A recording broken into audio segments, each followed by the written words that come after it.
This channel does not promote any violent, harmful, or illegal activities. All content provided by this channel is meant for an educational purpose only. ফের threat কালচারের অভিযোগ সরকারি medical কলেজে। এবার সরকারি medical কলেজের additional এমএসভিপিকে হুমকি দেওয়ার অভিযোগ উঠল স্থানীয় তৃণমূল নেতার বিরুদ্ধে। দফতরে কর্মরত অবস্থাতেই তাঁকে হুমকি দেওয়া হয় বলে অভিযোগ।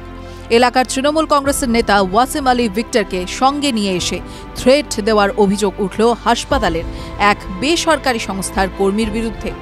ঘটনার পর আতঙ্কে রয়েছেন অ্যাডিশনাল এমএসভিপি। বিষয়টি জানিয়ে রাজ্য স্বাস্থ্য দফতর সহ স্বাস্থ্য দফতরের 10টি জায়গায় লিখিত অভিযোগ দায়ের করেছেন তিনি।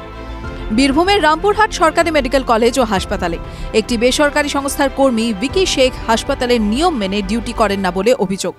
এই বিষয়টি মাসখানেক আগে বেসরকারি প্রতিষ্ঠান কর্মকর্তাদের ইমেইলের মাধ্যমে অভিযোগ জানান রামপুরহাট সরকারি মেডিকেল কলেজ ও হাসপাতালের অ্যাডিশনাল এমএসভিপি। সেই অভিযোগের পর 17 মার্চ দুপুরে এলাকার তৃণমূল কংগ্রেসের নেতা ওয়াসিম আলী ভিক্টরকে সঙ্গে নিয়ে ভিকি শেখ ও তার আরও এক সঙ্গী অ্যাডিশনাল এমএসভিপির দপ্তরে আসেন। তারাই হুমকি দেন বলে অভিযোগ।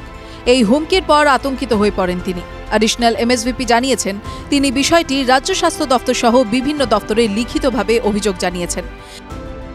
দেখলাম একটু রেগেই আছেন আর কি ভিক্টর সাহেব। ওনার বক্তব্যটা হচ্ছে যে আপনি ভিকি শেখের ব্যাপারে খুব বাড়াবাড়ি করছেন, আপনি বাড়াবাড়িটা বন্ধ করুন, না হলে কিন্তু হসপিটালে বিশৃঙ্খলা হলে আপনি দায়ী থাকবেন। এইটা ছিল ওনার বক্তব্য। কেন এরকম হঠাৎ বললো আপনাকে? এখন ব্যাপারটা হচ্ছে দেখুন, আমি 1:24-এ মেল করি হচ্ছে অল সার্ভিস গ্লোবালের মেল আইডিতে। 3:30-টের সময় উনি আসেন। এবার উনি কোথা থেকে খবর পেয়েছেন কী বৃত্তান্ত আমার কোনো আইডিয়া নেই।